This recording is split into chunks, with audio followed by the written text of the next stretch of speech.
Dear students, most welcome. हमने अपने पिछले लेक्चर वीडियो में डिमॉन्स्ट्रेटिव प्रोनाउन के बारे में डीप स्टडी की और देखा कि डिमॉन्स्ट्रेटिव प्रोनाउन जो है वो प्रोनाउंस है जिनसे डिमॉन्स्ट्रेशन या इंडिकेशन यानी संकेतवाचक सर्वनाम, संकेत का कार्य लिया जाता है। और उस पर आधारित हमने कुछ डिफिकल्ट और इम्पोर्टेंट रूल्स पर हमने चर्चा की और उस पर एक्सरसाइज एग्जाम्पल्स के जरिए हमने देखा। नेक्स्ट जो है वो जो प्रोनाउन का टाइप्स है वो है इंडेफिनिट प्रोनाउन। तो जैसा कि आप जानते हैं, इंडेफिनिट का मतलब होता है अनिश्चित, डेफिनिट का मतलब होता है निश्चित, इंडेफिनिट का मतलब होता है अनिश्चित। तो इंडेफिनिट प्रोनाउन की हिंदी क्या हुई? अनिश्चय बोधक सर्वनाम। देखिए, बहुत इजी तरीके से जो है हमारी कोशिश है कि आप जो है वो पूरे ग्रामर को जो है वो स्टडी करें। पूरा ग्रामर आपके लिए एक चैलेंज ना हो करके बल्कि बहुत ही इजी वे में, एजिएस्ट वे में जो है वो आप समझने में कैपेबल हूँ। तो देखिए, जो परिभाषाएं हैं, जो डिफिनीशन है, जो किसी चीज़ का नाम होता है उससे बहुत कुछ रिसाउंड होता है, नाम में ही उसकी पहचान छुपी होती है। तो जैसा इसका नाम है इंडेफिनिट प्रोनाउन, तो इसका मतलब हो गया है जो डेफिनिट ना हो, अनिश्चय बोधक सर्वनाम। वे प्रोनाउंस जो किसी अनिश्चित व्यक्ति अथवा वस्तु का बोध कराते हैं, जैसे everybody, nobody, everyone, someone, none, both, enough, other, और बहुत सारी लंबी लिस्ट है। इन्हीं के आधार पर आप असेसमेंट कर सकते हैं। तो ये सब जो हैं किस में आते हैं? अनिश्चय बोधक सर्वनाम में आते हैं। क्यों?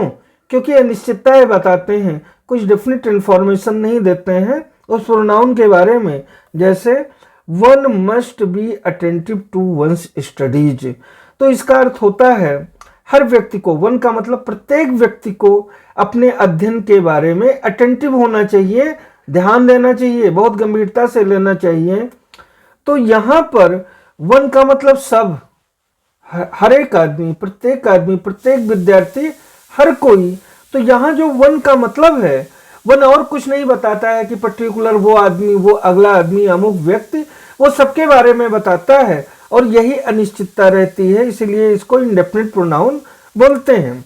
उसके बाद दूसरा एग्जाम्पल हम दे रहे हैं, somebody has stolen my watch. किसी व्यक्ति ने हमारी वॉच जो है वो चुरा ली है।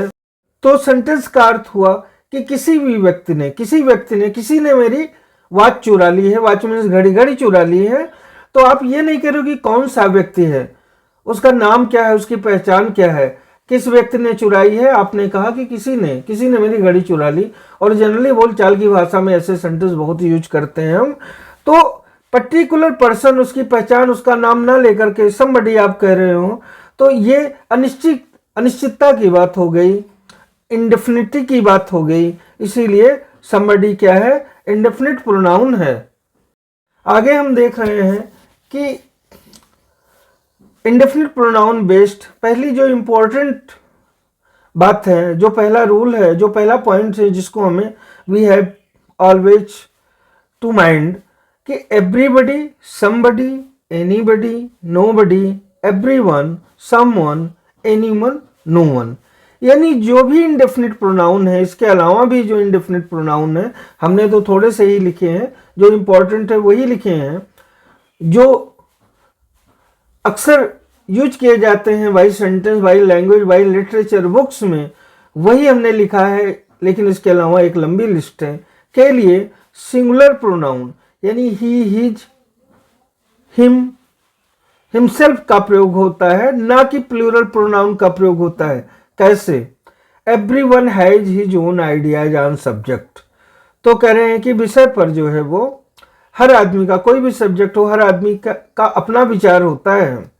तो यहां पर अगर आपने हिज की बजाय, हिज क्या है? सिंगुलर नंबर का प्रोनाउन है। हिज क्या है? सिंगुलर नंबर का प्रोनाउन है। तो हिज की बजाय अगर आपने देयर लिख दिया तो क्या हो जाएगा? वो रॉन्ग हो जाएगा, गलत हो जाएगा, क्योंकि देयर जो है वो प्लूरल नंबर का प्रोनाउन है, सिंगुलर नंबर का नहीं है। और रूल कहता है कि जो अनिश्चय बोधक सर्वनाम है, इंडेफिनिट प्रोनाउन है, उनके साथ में सिंगुलर नंबर का प्रोनाउन आना चाहिए। ऐसे ही मैंने दूसरा एग्जाम्पल लिया है everybody must have his way.